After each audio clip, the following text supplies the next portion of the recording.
ಓಂ ನಾರಾಯಣಂ ನಮಸ್ಕೃತ್ಯ ನರಂ ಚೈವ ನರೋತ್ತಮಂ ದೇವೀಂ ಸರಸ್ವತೀಂ ವ್ಯಾಸಂ ತತೋ ಗ್ರಂಥಮುದೀರಯೇ ದ್ವೈಪಾಯನೋಷ್ಠಪುಟನಿಸೃತಮಪ್ರಮೇಯಂ ಶಿವಂಚ ಯೋ ಭಾರತಂ ಸಮಧಿಗಚ್ಚತಿ ಕಿಂ ತಸ್ಯ ಪುಷ್ಕರಜಲೈರಭಿಷೇಚನೇನ ಜಯತಿ ಪರಾಶರಸೂನುಃ ಸತ್ಯವತೀ ಹೃದಯನಂದನೋ ವ್ಯಾಸಃ ಯಸ್ಯಾಸ್ಯ ಕಮಲಗಲಿತಂ ವಾङ्ಮಯಮೃತಂ ಜಗತ್ಪಿಬತಿ ಸ್ವಸ್ತ್ಯಸ್ತು ಸತಾಂ ಹರಿ ಓಂ. ಪ್ರಲಂಬನೆಂಬ ಅಸುರ ಕೃಷ್ಣನ ಪಾಳೆಯದಲ್ಲಿ ಸೇರಿಕೊಂಡು ಅವರನ್ನ ನಾಶಪಡಿಸುವ ಪ್ರಯತ್ನದಲ್ಲಿ ಕೃಷ್ಣನ ಸಾಮರ್ಥ್ಯವನ್ನ ಅಳೆದು ಇವನನ್ನ ನಾನು ಯಾವ ರೀತಿಯಿಂದಲೂ ಬಗ್ಗು ಬಡಿಲಿಕ್ಕೆ ಸಾಧ್ಯ ಇಲ್ಲ ಅಂತ ಗೊತ್ತಾದಾಗ ತನ್ನ ಜೊತೆಗಿದ್ದಂತಹ ಬಲರಾಮನನ್ನ ಗುರಿ ಹಿಡಿದು ಸೋತಂತಾಗಿ ಅವನನ್ನ ಬೆನ್ನ ಮೇಲೆ ಕಟ್ಟಿಕೊಂಡು ಆಗಸಕ್ಕೆ ನೆಗೆದ ಅನ್ನುವ ಸಂಗತಿಯನ್ನು ನಾವು ನಿನ್ನೆ ನೋಡಿದ್ವಿ.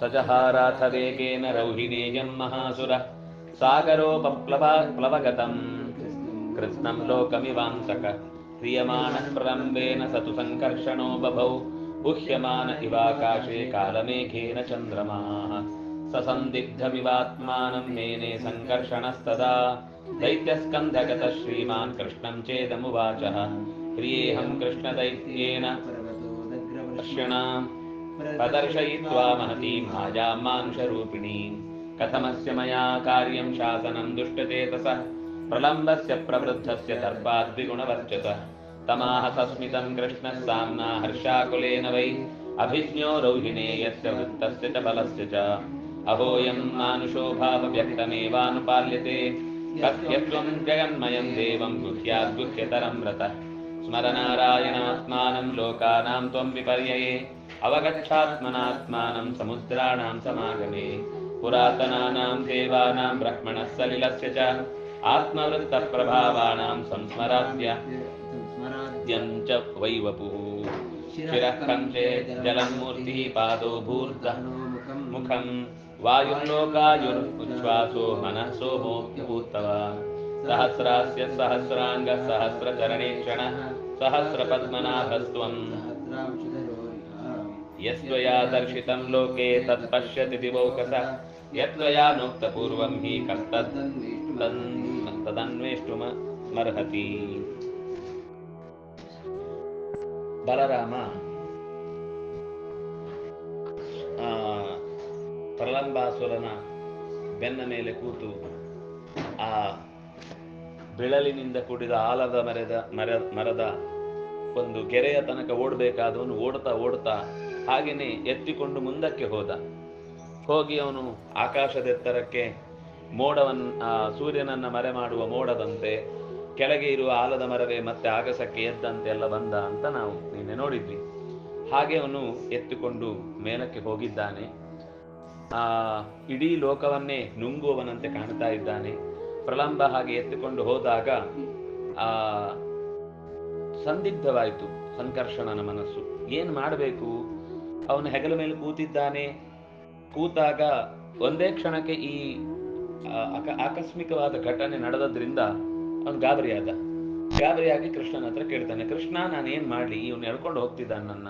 ಇವನ ಈ ಶರೀರದ ಎತ್ತರವೋ ಅವನ ತಾಕತ್ತೋ ಇದನ್ನೆಲ್ಲ ನೋಡಿದ್ರೆ ಈ ಮಾಯಾರೂಪಿಯಾದ ಮನುಷ್ಯನ ರೂಪದಲ್ಲಿ ಬಂದ ರಾಕ್ಷಸನ ಶಕ್ತಿಯನ್ನ ನಾನು ಅರಿಯದಾಗಿದ್ದೇನೆ.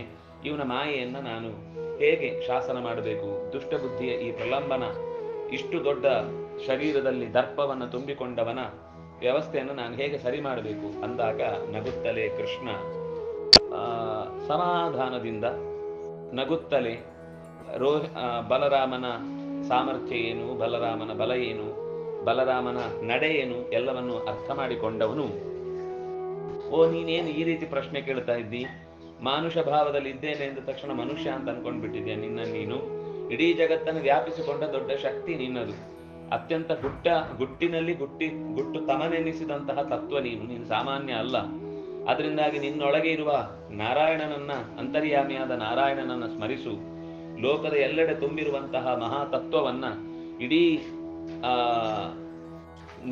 ನಿನ್ನೊಳಗೆ ನಿಂತಿರುವ ನಿನ್ನವನೇ ಆದ ಭಗವಂತನನ್ನ ನೆನೆಸಿಕೋ. ಸಮುದ್ರದ ಮಧ್ಯದಲ್ಲಿ ನೆಲೆಸಿರುವ ದೇವತೆಗಳಿಗೂ ಅತ್ಯಂತ ಹಿರಿಯರಿಗೂ ಎಲ್ಲರಿಗೂ ಆಸರೆಯಾದಂತಹ ಚತುರ್ಮುಖನಿಗೂ ನೀರಿಗೂ ಎಲ್ಲ ಅವನ ಪ್ರಭಾವದಿಂದ ಜಗತ್ತಿನಲ್ಲಿ ಏನೆಲ್ಲ ಸಂಸಾರದ ವಸ್ತುಗಳು ತುಂಬಿಕೊಂಡಿದೆ ಅದನ್ನೆಲ್ಲವನ್ನು ನೆನಪಿಸಿಕೊ.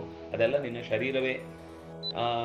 ತಲೆಯಲ್ಲಿ ಹೊತ್ತುಕೊಂಡು ನಿಂತಿರುವಂತಹ ಸಮಸ್ತ ಆಕಾಶ, ನೀರು, ಪಾದಗಳಲ್ಲಿ ನೆಲೆಸಿದ ಹಾಗೆ ಭೂಮಿ, ಮುಖದಲ್ಲಿ ನೆಲೆಸಿದಂತಹ ಅಗ್ನಿ, ಬಾಯಿಯಲ್ಲಿ ನೆಲೆಸಿದಂತಹ ಉಳಿದ ಉಸಿರಾಟದಿಂದ ಕಾಣುವಂತಹ ಗಾಳಿ, ಹಾಗೆ ಮನಸ್ಸಿನಲ್ಲಿರುವಂತಹ ಚಂದ್ರ, ಈ ಎಲ್ಲವನ್ನು ನೆನೆಸಿಕೋ.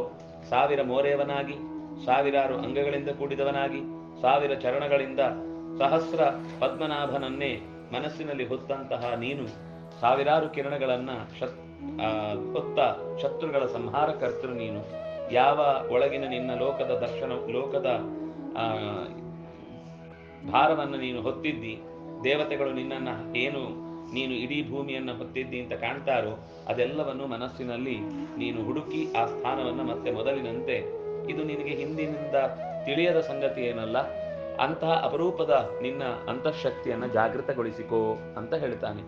ಯದ್ವೇದಿತವ್ಯಂ ಲೋಕೇಸ್ಮಿನ್ ತದ್ವಯಾ ಸಮುದಾಹೃತಂ ವಿದಿತಂ ಯತ್ವೈಕಸ್ಯ ದೇವಾ ಅಪಿ ನ ತದ್ವಿದುಃ ಆತ್ಮಜಂ ದೇವ ಪುರ್ಯೋಮ್ನಿ ನ ಪಶ್ಯಂತ್ಯಾತ್ಮ ಸಂಭವಂ ಯತ್ತು ತೇ ಕೃತ್ರಿಮಂ ರೂಪಂ ತದರ್ಚಂತಿ ದಿವೌಕಸ ದೇವೈರ್ನ ದೃಷ್ಟಾಶ್ಚಾಂತಸ್ತೆ ತೇನಾನಂತ ಇತಿ ಸ್ಮೃತ ತ್ವಂ ಹಿ ಸೂಕ್ಷ್ಮೋ ಮಹಾನೇಕಃ ಸೂಕ್ಷ್ಮೈರಪಿ ದುರಾಸತ ತ್ವಯ್ಯೇಕ ಜಗತಸ್ತಂಭೆ ಶಾಶ್ವತೀ ಜಗತಿ ಸ್ಥಿತಾ ಅಚಲಾ ಪ್ರಾಣಿನಾಂ ಯೋನಿಃ ಧಾರಯತ್ಯಖಿಲಂ ಜಗತ್ ಚತುಸ್ಸಾಗರ ಭೋಗಸ್ತ್ವಂ ಚಾತುರ್ವರ್ಣ್ಯ ವಿಭಾಗವಿತ್ ಚತುರ್ಯುಗೇಷು ಲೋಕಾನಾಂ ಚಾತುರ್ಹೋತ್ರ ಫಲಾಶನ ಯಥಾಹಮಪಿ ಲೋಕಾನಾಂ ತಥಾ ತ್ವಂ ತಚ್ಚ ಮೇ ಮತಂ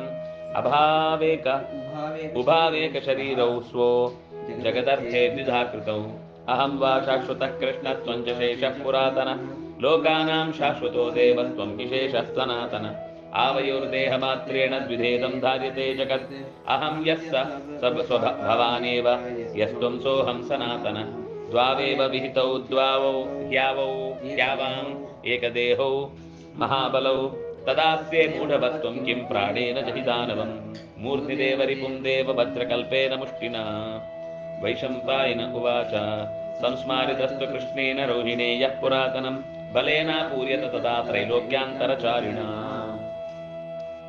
ಲೋಕದಲ್ಲಿ ನಿನ್ನ ತತ್ವವನ್ನ ಏನು ತಿಳ್ಕೊಳ್ಬೇಕು ಅಂತ ಪ್ರಯತ್ನ ಪಡ್ತಾರೋ ಅದನ್ನೇ ನೀನೀಗ ನೆನಪಿಸಿಕೋ. ಅದೆಲ್ಲ ವೇದಗಳಲ್ಲಿ ಹೇಳಿದ ಮಾತು. ಇಲ್ಲಿ ಒಂಚೂರು 2 ಅಂಶಗಳು ಒಟ್ಟೊಟ್ಟಿಗೆ ಹೇಳಲ್ಪಟ್ಟಿವೆ. ಒಂದು ಶೇಷನ ಸಾಮರ್ಥ್ಯವನ್ನು ಹೇಳ್ತಾ ಇದ್ದಾರೆ. ಶೇಷನ ಸಾಮರ್ಥ್ಯ ದೇವತೆಗಳಿಗೂ ಗೊತ್ತಿಲ್ಲ. ಯಾರು ಚತುರ್ಮುಖನ ನಂತರದ ಇಂದ್ರಾದಿ ದೇವತೆಗಳಿಗೆ ಯಾರಿಗೂ ಗೊತ್ತಿಲ್ಲ. ಯಾಕಂದ್ರೆ ಅವರಿಗಿಂತ ಶೇಷ ಉತ್ತಮ ಕಕ್ಷೆಯಲ್ಲಿ ಬರುವವನು. ಅದರ ಜೊತೆಗೆ ತಾನೇ ಇನ್ನೊಬ್ಬನ ರೂಪದಲ್ಲಿ ನಿನ್ನಲ್ಲಿದ್ದೇನೆ ಅಂತ ಹೇಳಿದ ಮಾತು ಕೂಡ ಭಗವಂತ ಇಳಿದು ಬರುವಾಗ ಶುಕ್ಲಕೇಶ ಮತ್ತು ಕೃಷ್ಣಕೇಶ ಅಂತ 2 ಭೂಮಿಯಲ್ಲಿ ಇಳಿಸಿ, ಶುಕ್ಲಕೇಶದಿಂದ ಬಲರಾಮ ಹುಟ್ಟಿದ, ಕೃಷ್ಣಕೇಶದಿಂದ ಕೃಷ್ಣ ಬಂದ ಅಂತ ಹೀಗೊಂದು ಮಾತಿದೆ. ಅದು ಶೇಷನಲ್ಲಿ ಆವಿಷ್ಟವಾದ ಭಗವಂತನ ನರರೂಪ. ಹಾಗಾಗಿ ನರನಾಗಿ ಭಗವಂತ ಇದ್ದದ್ದನ್ನ ಸೇರಿಸಿ ಮಾತಾಡ್ತಾನೆ. ನಾನೇ ನೀನು ಒಂದೇ ಶಕ್ತಿ 2 ವಿಭಾಗಗೊಂಡಿದೆ ಅಂತ. ಆರಂಭದಲ್ಲಿ ಹೇಳಿದ ದೇವತೆಗಳು ಕೂಡ ನಿನ್ನನ್ನ ತಿಳಿಯುವಲ್ಲಿ ಅಸಮರ್ಥರಾಗಿದ್ದಾರೆ. ನಿನ್ನ ಪರಮಾತ್ಮನಿಂದ ನೀನು ಹುಟ್ಟಿ ಬಂದಂತಹ ನಿನ್ನ ಬಗ್ಗೆ ಇವರಿಗೆ ಗೊತ್ತಿಲ್ಲ. ನೀನೀಗ ಕೃತ್ರಿಮವಾದ ಶರೀರವನ್ನು ತೊಟ್ಟು ಇಲ್ಲಿ ಕಾಣಿಸಿಕೊಳ್ತಾ ಇದ್ದೀವಿ ಹೊರತು ನಿಜವಾದ ನಿನ್ನ ಸಾಮರ್ಥ್ಯ ಈ ಶರೀರದಲ್ಲಿ ಈಗ ಏನು ನೋಡ್ತಾ ಇದ್ದಾರೆ ಅದಲ್ಲ. ಅದಕ್ಕಿಂತ ಮೀರಿದ ಶಕ್ತಿ ನಿನಗಿದೆ. ದೇವತೆಗಳು ಇದನ್ನ ಕಂಡಿಲ್ಲ. ನಿನ್ನನ್ನು ಅನಂತ ಅಂತ ಕರೀತಾರೆ. ನಿನ್ನ ಅಂತ ದೇವತೆಗಳಿಗೆ ಗೊತ್ತಿಲ್ಲ. ಅದರಿಂದಾಗಿ ನೀನು ಅನಂತ ಅಂದ್ರೆ ಅವನಿಗೂ ಅನಂತ ಅನ್ನೋ ಶಬ್ದ ಸಾರ್ಥಕ. ಮತ್ತೆ ಭಗವಂತನ ಅನಂತ ರೂಪ ಅವನಲ್ಲಿ ಇದೆ. ಆದ್ರಿಂದಾಗಿ ಅದು ಒಂದು ಕಾರಣ. ನೀನು ಅತ್ಯಂತ ಸೂಕ್ಷ್ಮನಾಗಿದ್ದಿ, ಎಲ್ಲದಕ್ಕಿಂತ ದೊಡ್ಡವನಾಗಿದ್ದಿ. ಸೂಕ್ಷ್ಮವಾದ ದೃಷ್ಟಿ ಉಳ್ಳವರಿಗೂ ಕೂಡ ನೀನು ಸುಲಭದಲ್ಲಿ ಕಾಣುವವನಲ್ಲ. ಇಡೀ ಜಗತ್ತನ್ನ ನೀನೇ ಕಂಬದಂತೆ ನಿಂತು ಬಹಳ ಕಾಲದಿಂದ ಹೊತ್ತು ಆ ಸ್ಥಿತಿಯನ್ನ ಗಟ್ಟಿಗೊಳಿಸುವ ಶಕ್ತಿ ನೀನು, ಅಂದ್ರೆ ಅಲ್ಲಾಡದಂತೆ. ಈಗ ಭೂಮಿ ಒಂದು ಭಾಗದಿಂದ ಇನ್ನೊಂದು ಭಾಗಕ್ಕೆ ತಿರುಗಾಡುವಾಗ ಈಗ ಹಲ್ಲಿ ಇರುವ ಹಾಗೆ ನಾವು ಹತ್ತಿ ಕೊಡ್ಲಿಕ್ಕಾಗಲ್ಲ. ಆದ್ರೆ ಕೆಳಭಾಗದಲ್ಲಿರುವ ಭೂಮಿ, ಅಲ್ಲಿರುವ ಜೀವಿಗಳೇನು ಜಾರಿ ಹೋಗಲ್ಲ, ಹಲ್ಲಿ ಅಂತೆ ಅಂದ್ಕೊಂಡಿದೆ. ಅದು ನಿನ್ನ ಕಾರಣದಿಂದ ಎಲ್ಲ ಭೂಮಿಯ ಆಕರ್ಷಣ ಶಕ್ತಿ ಗಟ್ಟಿಯಾಗಿ ಕೂತಿದೆ. ಶೇಷ ಸಂಕರ್ಷಣಸ್ತಥ. ಸಂಕರ್ಷಣ ಅಂದ್ರೆ ಆಕರ್ಷಣ. ಆಕರ್ಷಣ ಶಕ್ತಿಗೆ ಕಾರಣವಾದ ವ್ಯಕ್ತಿ ನೀನು. ಹಾಗಾಗಿ ಚತುಸ್ಸಾಗರ, ಎಲ್ಲಾ ಸಾಗರದ ವ್ಯವಸ್ಥೆ, ಪ್ರಾಣಿಗಳಿಗೆ ಉಳಿಲಿಕ್ಕೆ ಬೇಕಾದಂತಹ ಧಾರಣ ಶಕ್ತಿ ಅದು ನೀನಾಗಿ ಜಗತ್ತಿನಲ್ಲಿ ನೆಲೆಸಿದ್ದಿ. 4 ಯುಗಗಳಿಂದಲೂ 4 ಬಗೆಯ ವ್ಯವಸ್ಥೆಗಳಿಂದ, ಅಂದ್ರೆ ಬ್ರಾಹ್ಮ, ಕ್ಷಾತ್ರ, ವೈಶ್ಯ, ಶೂದ್ರ ಎನ್ನುವಂತಹ 4 ವಿಭಾಗಗಳನ್ನು ಚೆನ್ನಾಗಿ ಬಲ್ಲವನಾಗಿ ಈ ಭೂಮಿಯಲ್ಲಿ ಎಲ್ಲ ಅವರವರಿಗೆ ಬೇಕಾದ ವೃತ್ತಿಯನ್ನು ಕಲ್ಪಿಸಿಕೊಡುವ 4 ಬಗೆಯ ಯಜ್ಞಗಳಲ್ಲಿಯೂ ಫಲಗಳನ್ನು ಲೋಕಕ್ಕೆ ಕೊಟ್ಟು ತಾನು ಉಣ್ಣುವಂತಹ ಶಕ್ತಿ ನೀನು. ನಾನು ಹೇಗೆ ಲೋಕದಲ್ಲಿ ಇಡೀ ಜಗತ್ತನ್ನು ಧಾರಣೆ ಮಾಡಿದ್ದೇನೋ ಹಾಗೆ ನೀನು ಕೂಡ ಒಬ್ಬರೇ 2 ಶರೀರವಾಗಿ ಜಗತ್ತಿಗೋಸ್ಕರ ವಿಭಾಗಗೊಂಡವರು. ನಾನು ಶಾಶ್ವತ, ಹಾಗೇನೆ ನೀನು ಕೂಡ ಎಲ್ಲ ಆದ ಮೇಲೂ ಉಳಿಯುವವ. ಶೇಷ. ಶೇಷ ಅಂದ್ರೆ ಜಗತ್ತೆಲ್ಲ ನಾಶ ಆದ್ಮೇಲೆ ಉಳಿಯುವುದು ಯಾವುದು? ಅದು ಶೇಷ. ಜಗತ್ತಿನಲ್ಲಿ ಎಲ್ಲ ಹೋದ ಮೇಲೆ ಉಳಿಯುವುದೇನು ಹೇಳಿ? Energy will remain. ಇವತ್ತಿನ ವಿಜ್ಞಾನ ಹೇಳುವುದು ಅದೇ. ಜಗತ್ತೆಲ್ಲ ನಾಶ ಆದ್ಮೇಲೆ ಉಳಿಯುವುದು ಶಕ್ತಿಯ ರೂಪದಲ್ಲಿ. ಆ ಶಕ್ತಿಯನ್ನೇ ಶೇಷ ಅಂತ ಹೇಳಿದ್ದು. ಆ ಶೇಷ, ಈ ಜಗತ್ತೆಲ್ಲ ನಾಶ ಆದ್ಮೇಲೆ ಉಳಿಯುವನು ನೀನೇ. ಅಂತಹ ಪುರಾತನನಾದ, ಎಲ್ಲ ಲೋಕಗಳಿಗೆ ಆಶ್ರಯಭೂತನಾದ, ವೇದಗಳಿಂದಲೂ ಪ್ರತಿಪಾದ್ಯನಾದ, ದೇಹದಿಂದ ಬೇರೆಯಾಗಿ ನಿಂತರೂ ಕೂಡ ನನ್ನನ್ನೇ ಅನುಸರಿಸುತ್ತಿರುವ, ನಾನು ನೀನು 2 ಬೇರೆ ಅಲ್ಲ ಅನ್ನುವಷ್ಟು ಎಲ್ಲರಿಗೂ ಆತ್ಮೀಯತೆಯನ್ನ ಹುಟ್ಟು ಹಾಕಿರುವ ಮಹಾಬಲಿಷ್ಠರು ನಾವಿಬ್ರು. ನೀನ್ ಯಾಕೆ ಹೀಗೆ ಮೂಢನಂತೆ ನಿನ್ನನ್ನ ನೀನು ದುರ್ಬಲ ಅಂತ ತಿಳ್ಕೊಳ್ತಾ ಇದ್ದಿ? ನಿನ್ನ ಪ್ರಾಣಶಕ್ತಿಯಿಂದ ಆ ದುಷ್ಟನಾದಂತಹ ಪ್ರಲಂಬಾಸುರನನ್ನು ಕೊಲ್ಲು. ದೇವತೆಗಳನ್ನು ಸೋಲಿಸುವ ಆಸೆಯಿಂದ ಸದಾ ಯಾವಾಗಲೂ ದಾಳಿ ಮಾಡುತ್ತಿರುವಂತಹ ಅವರನ್ನ ನಿನ್ನ ವಜ್ರಾಯುಧದಂತಿರುವ ಮುಷ್ಟಿಯಿಂದ ಹೊಡೆದು ಬಿಡು ಅಂತ ಕೃಷ್ಣ ಯಾವಾಗ ಆದೇಶಿಸಿದ್ನೋ, ಇದು ಒಂಥರ ಅವನನ್ನ ಜಾಗೃತಗೊಳಿಸಿದ ರೀತಿ. ಆಗ ವೈಶಂಪಾಯನರು ಚೆನ್ನಾಗಿ ಸಂಸ್ಮರಣೆಗೆ ಒಳಪಟ್ಟು ಬಲರಾಮ ತನ್ನ ನಿಜವಾದ ಶೇಷರೂಪವನ್ನ, ಪ್ರಾಚೀನವಾದ ಶೇಷರೂಪವನ್ನ ನೆನೆದು ಬಲವನ್ನೇ ಪ್ರಯೋಗಿಸಿ 3 ಲೋಕಗಳಲ್ಲೂ ಎಲ್ಲ ಕಡೆ ಓಡಾಡಬಲ್ಲಂತಹ ಅವನ ನಿಜ ಶಕ್ತಿಯನ್ನ ಪ್ರಕಟಿಸಿದ. ತತಃ ಪ್ರಲಂಬಂ ದುರ್ವೃತ್ತಂ ಸಬದ್ಧೇನ ಮಹಾಭುಜ ಮುಷ್ಟಿನಾ ವಜ್ರಕಲ್ಪೇನ ಮೂರ್ಧಿಚೈನಂ ಸಮಾಹನತ್ ತಸ್ಯೋತ್ತಮಾಂಗಂ ಸ್ವೇಕಾಯೇ ವಿಕಪಾಲಂ ವಿವೇಶಃ ಜಾನುಭ್ಯಾಂ ಚಾಹತ ಶೇಷೇ ಗತಾಸುರ್ದಾನವೋತ್ತಮ ಜಗತ್ಯಾಂ ವಿಪ್ರಕೀರ್ಣಸ್ಯ ತಸ್ಯ ರೂಪಮಭೂತ್ತದ ಪ್ರಲಂಬಸ್ಯಾಂಬರಸ್ತಸ್ಯ ಮೇಘಸ್ಯೇವ ವಿದೀರ್ಯತಃ ತಸ್ಯ ಭಗ್ನೋತ್ತಮಾಂಗಸ್ಯ ದೇಹಾತ್ ಸುಸ್ರಾವಶೋಣಿತಂ ಬಹು ಗೈರಿಕ ಸಂಯುಕ್ತಂ ಶೈಲಶೃಂಗದಿಬೋಧಕಂ ತಂ ನಿಹತ್ಯ ಪ್ರಲಂಬಂತು ಸಂಹೃತ್ಯ ಬಲಮಾತ್ಮನಃ ಪರ್ಯಶ್ವಜತ ವೈ ಕೃಷ್ಣಂ ರೋಹಿಣೇಯಃ ಪ್ರತಾಪವಾನ್ ತಂತು ಕೃಷ್ಣಶ್ಚ ಗೋಪಾಶ್ಚ ದಿವಿಸ್ತಾಶ್ಚ ದಿವೋಕಸಃ ತುಷ್ಟೋ ನಿಹತೆ ದೈತ್ಯೇ ಜಯಾಶೀರ್ ಮಹಾಬಲಂ ಬಲೇನಾಯಂ ಹತೋ ದೈತ್ಯೋ ಬಾಲೇನಾಕ್ಲಿಷ್ಟಕರ್ಮಣ ವಿವದಂತ್ಯಶರೀರಣ್ಯೋ ವಾಚಸ್ಸುಮ ಸುರಸಮೀರಿತಾಃ ಬಲದೇವೇತಿ ನಾಮಸ್ಯ ದೇವೈರುಕ್ತಂ ದಿವಿಸ್ಥಿತೈಃ ಬಲಂತು ಬಲದೇವಸ್ಯ ತದಾ ಭುವಿ ಜನಾವಿದು ಕರ್ಮಜಂ ನಿಹತೆ ದೈತ್ಯೇ ದೇವೈರಪಿ ದುರಾಸದೆ. ಪ್ರಲಂಬನ ದುಷ್ಟ ವೃತ್ತಿಯನ್ನ ಗಮನಿಸಿದಂತಹ ಬಲಿಷ್ಠನಾದ ಬಲರಾಮ ತನ್ನ ವಜ್ರದಂತಿರುವಂತಹ ತೋಳಿನಿಂದ ಒಂದು ಮುಷ್ಟಿಯಿಂದ ಬಾರಿಸಿದ ತಲೆ ಮೇಲೆ. ಬಾರಿಸಿದ ಕ್ಷಣದಲ್ಲೇ ಆ ದೇಹದಿಂದ ತಲೆ ಬೇರೆಯಾಗಿ ಹೋಯಿತು. ತಲೆ ಉರುಳಿ ಹೋಯಿತು. ಉರುಳಿ ಹೋಗಿ ವಿಕಾರವಾದ ರೂಪವನ್ನು ತೊಟ್ಟು ಆಕಾಶದಿಂದ ಕೆಳಕ್ಕೆ ಬಿದ್ದ. ಹೇಗೆ ಮೋಡ ಒಂದು ಒಡೆದು ಜಾರಿ ಅದು ನೆತ್ತರು ಸೋರ್ತಾ ಇದೆ, ಮೋಡ ಒಡೆದಾಗ ಹೇಗೆ ನೀರು ಸೋರುತ್ತೋ ಹಾಗೆ ಆ ಶರೀರದಿಂದ ನೆತ್ತರು ಸೋರಿತು. ಆ ಹೊತ್ತಿಗೆ ತಲೆ ಭಗ್ನವಾಗಿ ಬೆಟ್ಟದಲ್ಲಿ ಸಿಗುವಂತಹ ಅಪರೂಪದ ಧೂಳು ಹೇಗೆ ಕೆಂಪಾಗಿ ಕಾಣುತ್ತೋ ಹಾಗೆ ಅವನ ಶರೀರದಿಂದ ಬಿದ್ದದ್ದು ಬೆಟ್ಟ ಪುಡಿಯಾದಾಗ, ಬೆಟ್ಟ ಒಡೆದಾಗದ ಧೂಳೆದ್ದಂತೆ ಅವನ ಶರೀರದಿಂದ ನೆತ್ತರು ಕೆಳಕ್ಕೆ ಚೆಲ್ಲಿತು. ಹೀಗೆ ಬಲ ಕೆಳಗೆ ಇಳಿದು ಬಂದ. ಕೃಷ್ಣನನ್ನ ಓಡಿ ಬಂದು ಗಟ್ಟಿಯಾಗಿ ಅಪ್ಪಿಕೊಂಡ. ಅಂದ್ರೆ ಆಂತರ ಬಲವನ್ನ ತುಂಬಿ ಯುದ್ಧ ಮಾಡುವ ಧೈರ್ಯವನ್ನ ಕೊಟ್ಟದ್ದಕ್ಕಾಗಿ ಆ ಕೃಷ್ಣ, ಗೋಪರು, ಆಕಾಶದಲ್ಲಿದ್ದ ದೇವತೆಗಳು ಎಲ್ಲರೂ ಕೂಡ ಈ ದೈತ್ಯನನ್ನು ಸಂಹರಿಸಿದ್ದಕ್ಕಾಗಿ ಜಯವಾಗಲಿ ಜಯವಾಗಲಿ ಅಂತ ಬಲರಾಮನ ಕುರಿತಾದ ಜಯಘೋಷವನ್ನು ಹಾಕಿದ್ರು. ಬಲನಿಂದ ಹತನಾದ ಬಾಲ್ಯದ ರೂಪದಿಂದಲೇನೆ ಅವನನ್ನು ಸಂಹಾರ ಮಾಡಿದ್ದಕ್ಕಾಗಿ ದೇವತೆಗಳೆಲ್ಲ ಒಳ್ಳೊಳ್ಳೆಯ ಅವನ ವಿಷಯದಲ್ಲಿ ಮಾತುಗಳನ್ನು ಹೇಳಿದ್ರು. ನಿಜವಾಗಿಯೂ ಬಲರಾಮ ಅನ್ನುವ ಅರ್ಥ ಅವನಲ್ಲಿ ಇಷ್ಟು ಬಲ ಇದೆ ಅಂತ ಆ ಉಳಿದ ಹುಡುಗರಿಗೆ ದೊಡ್ಡವರಿಗೆಲ್ಲ ಅವತ್ತು ಗೊತ್ತಾಯ್ತಾದಾಗಿ, ಬಲರಾಮನಿಗೂ ಬಲ ಇದೆ, ಕೃಷ್ಣ ಮಾತ್ರ ಬಲಿಷ್ಠ ಅಂತ ರಾಕ್ಷಸನನ್ನ ಕೊಲ್ಲುವವನಲ್ಲ, ಬಲರಾಮನಲ್ಲೂ ಈ ಬಲಿಷ್ಠತೆ ಇದೆ ಅಂತ. ಯಾಕಂದ್ರೆ ಕೆಲಸ ಮಾಡಿ ಹೇಳಿದಾಗಲೇ ಯಾವಾಗಲೂ ಲೋಕದಲ್ಲಿ ನಿಜ ವಿಷಯ ನಿಲ್ಲುವುದು. ಹಾಗಾಗಿ ದೇವತೆಗಳಿಗೆ ಶತ್ರುವಾಗಿದ್ದಂತಹ ಪ್ರಲಂಬಾಸುರನನ್ನ ಕೊಂದದ್ದು ದೇವತೆಗಳಿಗೆ ಸಂತೋಷ ಆಯಿತು. ಅವರಿಗೂ ಕೊಲ್ಲಲಿಕ್ಕಾಗದ ಕೆಲಸವನ್ನ ಬಲರಾಮ ಮಾಡಿದ ಅಂತ ಅವರೆಲ್ಲ ಸಂತೋಷ ಪಟ್ರು ಅನ್ನುವಲ್ಲಿಗೆ ಮಹಾಭಾರತದ ಕಿಲಭಾಗದಲ್ಲಿ ಬರುವ ಹರಿವಂಶದ ವಿಷ್ಣು ಪರ್ವದ ಮಗುವಿನ ಹುಡುಗಾಟ ಅನ್ನುವ ಪ್ರಲಂಬನ ಕೊಂದ ಕಥೆಯ 14ನೆಯ ಅಧ್ಯಾಯ ಮುಗಿತಾಯ. ಪಂಚದಶೋಧ್ಯಾಯ. ವೈಶಂಪಾಯನ ಉವಾಚ ತಯೋಃ ಪ್ರವೃತ್ತಯೋರೇವಂ ಕೃಷ್ಣಸ್ಯ ಚ ಬಲಸ್ಯ ಚ ವನೇ ವಿಚರತೋರ್ಮಾಸೋ ದ್ವಿತೀಯಾಯೌ ಚ ಸ್ಮ ವಾರ್ಷಿಕೋ ವ್ರಜಮಾಜಗ್ಮತುಸ್ತೌ ತು ವ್ರಜೇ ಶುಶ್ರುವುತುಸ್ತದಾ ಪ್ರಾಪ್ತಂ ಶಕ್ರಮಹಂ ವೀರೋ ಗೋಪಾಂಶ್ಚೋತ್ಸವ ಲಾಲಸಾನ್ ಕೌತೂಹಲಾದಿಮಂ ವಾಕ್ಯಂ ಕೃಷ್ಣಃ ಪ್ರೋವಾಚ ತತ್ರ ತಾನ್ ಕೋಯಂ ಶಕ್ರಮಹೋ ನಾಮ ಯೇನವೋ ಹರ್ಷ ಆಗತಃ ತತ್ರ ವೃದ್ಧ ಸಮಸ್ತ್ವೇಕೋ ಗೋಪೋ ವಾಕ್ಯಮುವಾಚಃ ಶ್ರೂಯತಾಂ ತಾತ ಶಕ್ರಸ್ಯ ಯದರ್ಥಂ ಧ್ವಜ ಇಜ್ಯತೆ ಮೇಘಾನಾಂ ಚಾರಿಸೂದನ ತಸ್ಯ ಚಾಯಂ ಮಹಃ ಕೃಷ್ಣ ಲೋಕನಾಥಸ್ಯ ಶಾಶ್ವತಃ ತೇನ ಸಂಚೋದಿತಾ ಮೇಘಾ ತಸ್ಯ ಚಾಯುಧಭೂಷಿತಾಃ ತಸ್ಯೈವಾಜ್ಞಾಕರಾ ಸಸ್ಯಂ ಜನಯಂತಿ ನವಾಂಬುಭಿಃ ಮೇಘಸ್ಯ ಪಯಸೋ ದಾತಾ ಪುರುಹೂತಃ ಪುನಂದರ ಸಂಭ್ರಷ್ಟಃ ಸ ಭಗವಾನ್ ಪ್ರೀಣಯತ್ಯಖಿಲಂ ಜಗತ್ ತೇನ ಸಂಪಾದಿತಂ ಸಸ್ಯಂ ವಯಮನ್ಯೇ ಚ ಮಾನವಾಃ ವರ್ತಯಾಮೋ ಉಪಯುಜ್ಯಾನಾಃ ತರ್ಪಯಾಮಶ್ಚ ದೇವತಾಃ ದೇವೇ ವರ್ಷತಿ ಲೋಕೇಸ್ಮಿನ್ ತತಃ ಸಸ್ಯಂ ಪ್ರವರ್ಧತೆ ಪೃಥಿವ್ಯಾಂ ತರ್ಪಿತಾಯಾಂ ತು ಸಾಮೃತಂ ಲಕ್ಷ್ಯತೆ ಜಗತ್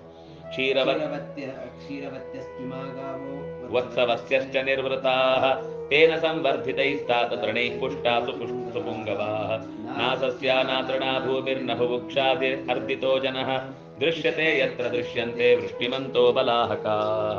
ಕೆಲವು ಕಾಲಗಳು ಕಳೆದವು, ಮುಖ್ಯವಾಗಿ 2 ಮಾಸವೇ ಕಳೆದು ಹೋಯಿತು ಅಂತ ಹೇಳ್ತಾರೆ. ಆ ಹೊತ್ತಿಗೆ ವ್ರಜದಲ್ಲಿ ಎಲ್ಲರೂ ಕೂಡ ತುಂಬ ಸಂತೋಷವಾಗಿ ತಮ್ಮ ತಮ್ಮ ಕೆಲಸಗಳನ್ನು ಮಾಡ್ತಾ ಇರುವಾಗ ಒಂದು ಸುದ್ದಿ ಕಿವಿಗೆ ಬಿತ್ತು. ಏನು ಅಂದ್ರೆ, ಶಕ್ರನನ್ನ ಉದ್ದೇಶಿಸಿ ಗೋಪರೆಲ್ಲರೂ ಕೂಡ ಒಂದು ಯಾಗವನ್ನ ಮಾಡ್ತಾ ಇದ್ದಾರೆ ಅಂತ. ಕುತೂಹಲದಿಂದ ಕೃಷ್ಣ ಆ ದೊಡ್ಡವರ ನಡುವಿನ ಮಂತ್ರಾಲೋಚನೆಯಲ್ಲಿ ತನ್ನ ಪುಟ್ಟ ಬಾಯಿಯಲ್ಲಿ ದೊಡ್ಡ ಮಾತು ಅನ್ನುವ ಹಾಗೆ ಮಾತಾಡಿದ. ಅಪ್ಪ ಕೇಳಿ, ಶಕ್ರಸ್ಯ ಯದರ್ಥಂ ಧ್ವಜ ಇಜ್ಜತೆ, ಯಾವ ಕಾರಣಕ್ಕೋಸ್ಕರ ಇಂದ್ರನನ್ನ ಕುರಿತು ನೀವು ಯಾಗ ಮಾಡ್ತಾ ಇದ್ದೀರಿ? ಆಗ ದೇವತೆಗಳಲ್ಲಿ ದೊಡ್ಡವನೆನಿಸಿದಂತಹ ಇಂದ್ರ ಮೇಘಗಳನ್ನ ಮೋಡಗಳನ್ನ ಒಟ್ಟು ಮಾಡಿ ನಮಗೆಲ್ಲ ಕಳುಹಿಸಿಕೊಡುವವನು, ಅವನ ಉದ್ದೇಶದಿಂದ ನಾವು ಈ ಯಾಗವನ್ನ ನಡೆಸ್ತಾ ಇದ್ದೇವೆ. ಇಡೀ ಲೋಕಕ್ಕೆ ಅವನೇ ಒಡೆಯ, 3 ಲೋಕಗಳ ತ್ರಿದಶಾಧೀಶ ಅಂತ ಅವನನ್ನ ಕರೀತಾರೆ. ಹಾಗಾಗಿ ಅವನು ಪ್ರಚೋದನೆ ಮಾಡಿದರೆ ಮಾತ್ರ ಮೋಡಗಳು ನಮ್ಮ ಕಡೆಗೆ ಹರಿದು ಬರ್ತಾವೆ. ಒಂದು ರೀತಿಯಲ್ಲಿ ಅದು ಅವನ ಆಯುಧ ಇದ್ದ ಹಾಗೆ, ಯಾಕೆಂದ್ರೆ ಅದರ ಮಧ್ಯದಲ್ಲೇ ಮಿಂಚು ಹೊಳೆಯುವುದು. ಅಂತಹ ಮಿಂಚನ್ನೇ ಮಧ್ಯದಲ್ಲಿ ಹೊತ್ತು ಬಂದ ಮೋಡಗಳ ರಾಶಿ ಅವನ ಆಜ್ಞೆಯಂತೆ ಕೆಳಕ್ಕೆ ಮಳೆ ಚೆಲ್ಲುತ್ತೆ. ಮಳೆ ಚೆಲ್ಲಿದಾಗ ಹೊಸ ನೀರಿನಿಂದ, ಆ ಹೊಸ ನೀರು ಅದು ನಮಗೆ ಅನುಭವ. ನಾವೆಷ್ಟೇ ನೀರು ಹಾಕಿದ್ರು ಗಿಡ ಕೆಲವೊಂದು ಸರ್ತಿ ಹೀಗೆ ಸಪ್ಪೆ ಇರುತ್ತೆ. ಮಳೆ ಬಂದಾಗ ಅವುಗಳಲ್ಲಿ ಕಾಣುವ ಒಂದು ಲವಲವಿಕೆ, ನವಾಂಬುಭಿಹಿ ಸಸ್ಯಂ ಜನಯಂತಿ, ಹೊಸ ನೀರಿನಿಂದ ಅವುಗಳು ಆ ಸ್ಪಷ್ಟವಾದ ಒಂದು ಚಿಗುರೊಡೆದು ತಳಿರಿನಂತೆ ನಿಲ್ಲುವಂತಹ ಸ್ಥಿತಿ ನಾವೆಲ್ಲ ಕಂಡದ್ದು. ಹಾಗಾಗಿ ಮೋಡದ ನೀರನ್ನ ಕೊಡುವಂತಹ ಅವನನ್ನ ಪುರುಹೂತ ಅಂತ ಕರೀತಾರೆ. ಪುರುಹೂತ ಅಂದ್ರೆ ವೇದಗಳಲ್ಲಿ ಬಹಳ ಬಾರಿ ಕರೆಯಲ್ಪಡುವವ, ಮತ್ತೆ ಮತ್ತೆ ಯಜ್ಞದ ಪ್ರಧಾನ ದೇವತೆ ಅಂತ ಅವನನ್ನೇ ಶಾಸ್ತ್ರಗಳು ಗುರುತಿಸ್ತಾವೆ. ಆದ್ರಿಂದಾಗಿ ಅವನು ಸಂತುಷ್ಟನಾದ್ರೆ ಜಗತ್ತೆಲ್ಲವೂ ಸಂತೋಷಗೊಂಡಂತೆ. ಹಾಗಾಗಿ ಅವನು ನಮಗೆ ಒದಗಿಸಿದ ಸಸ್ಯದಿಂದಲೇ ನಾವೆಲ್ಲರೂ ಕೂಡ ಬದುಕುತ್ತಾ ಇದ್ದೇವೆ. ಅವನನ್ನೇ ಉಪಜೀವಿಸಿಕೊಂಡು ಅವನಿಂದ ಉಪಕೃತರಾಗಿದ್ದ ಮೇಲೆ ನಾವು ಅವನನ್ನ ತರ್ಪಣೆಗೊಳಿಸುವುದು, ತೃಪ್ತಿಗೊಳಿಸುವುದು ನಮ್ಮ ಕರ್ತವ್ಯ. ಹಾಗಾಗಿ ದೇವತೆಗಳು ಮಳೆ ಸುರಿಸ್ತಾರೆ, ಅದರಿಂದ ಗಿಡ ಬೆಳೆಯುತ್ತೆ, ಭೂಮಿ ಚೆನ್ನಾಗಿ ತೃಪ್ತವಾದಾಗಲೇ ಇಡೀ ಮನುಷ್ಯರ ವ್ಯವಸ್ಥೆಗಳೆಲ್ಲ ಅಮೃತಮಯವಾಗುತ್ತೆ ಸಸ್ಯಗಳಿಂದ ಕೂಡಿ. ಹಾಗಾಗಿ ಆ ಸಸ್ಯದಿಂದ ಕೂಡಿದ್ರೆ ಮಾತ್ರ ಹಸುಗಳಿಗೆ ಒಳ್ಳೆಯ ಮೇವು. ಆ ಹಸುಗಳಿಗೆ ಮೇವು ಬಂದಾಗ ಅವುಗಳು ಪುಷ್ಟವಾಗಿ ತುಂಬಿಕೊಂಡು ಒಳ್ಳೆಯ ಹಾಲು, ಈ ರೀತಿ ಒಳ್ಳೆಯ ಹಾಲಿನಿಂದ ಅಂದ್ರೆ ಹುಲ್ಲಿನಿಂದ ದಷ್ಟಪುಷ್ಟವಾದಂತಹ ಹಸುಗಳನ್ನು ನಮಗೆ ನೋಡುವುದೇ ನಮಗೆ ಗೋಪಾಲನೆ ನಮ್ಮ ಮುಖ್ಯ ಉದ್ದೇಶ. ಆ ವಾಣಿಜ್ಯವನ್ನ ನಡೆಸಲಿಕ್ಕೆ ಬೇಕಾದಂತಹ ಪುಷ್ಟಿಯನ್ನು ಅವನು ಕೊಡ್ತಾನೆ. ಯಾಕೆಂದ್ರೆ ಎಲ್ಲಿ ಸಸ್ಯಗಳಿಲ್ಲವೋ, ಎಲ್ಲಿ ಹುಲ್ಲುಗಳಿಲ್ಲವೋ ಆ ಭೂಮಿಯಲ್ಲಿ ಯಾವುದೇ ಬೆಳಿಲಿಕ್ಕೆ ಸಾಧ್ಯ ಇಲ್ಲ. ಹಸುಗಳೆಲ್ಲ ಹಸಿವಿನಿಂದ ಬಳಲಿ ಬಿಡುತ್ತಾರೆ.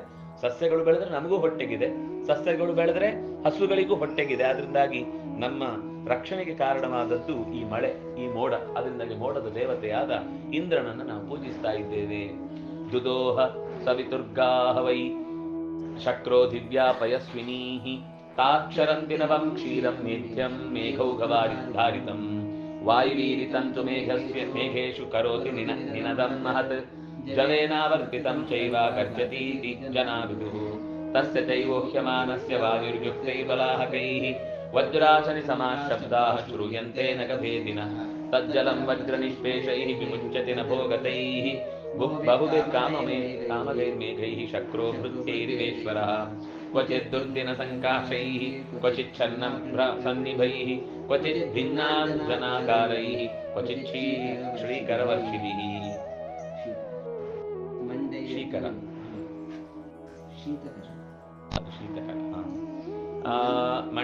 मंडयतीव देवेन्द्रो विश्वमेव न भोजनैः क्वचित् शीकर मुक्ताभं कुरुते गगनं घनः एवमेतत्पयो दुग्धं गोभिः सूर्यस्य वारिदैः पर्जन्यः सर्वभूतानां भवाय भुवि वर्षति यस्मात् प्रावृणीयं कृष्णशक्रस्य भुवि भाविनी तस्मात् प्रावृषि राजानः सर्वे शक्रं मुदायुताः महीसुरेशमर्चन्ति वयमन्ये च मानवाः.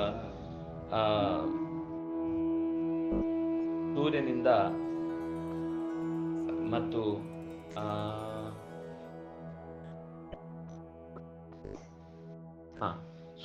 ಸೂರ್ಯನ ವಿಶೇಷವಾದ ಕಿರಣಗಳಿಂದ ಭೂಮಿಗೆ ಮಳೆ ಸುರಿಯತ್ತೆ. ಅಂದ್ರೆ ನೋಡಿ ಅವರಿಗೆ ಎಷ್ಟು ವಿಜ್ಞಾನ ಗೊತ್ತಿತ್ತು ಅಂತ.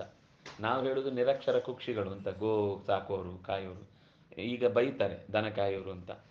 ನಾಯಿ ಕಾಯೋರು ಅಂತ ಬೈದ್ರೆ ಬೇಜಾರಾಗಲ್ಲ, ಯಾಕಂದ್ರೆ ಸಂಬಳ ಕೊಟ್ಟು ಕೂಡಿಸ್ತಾರೆ.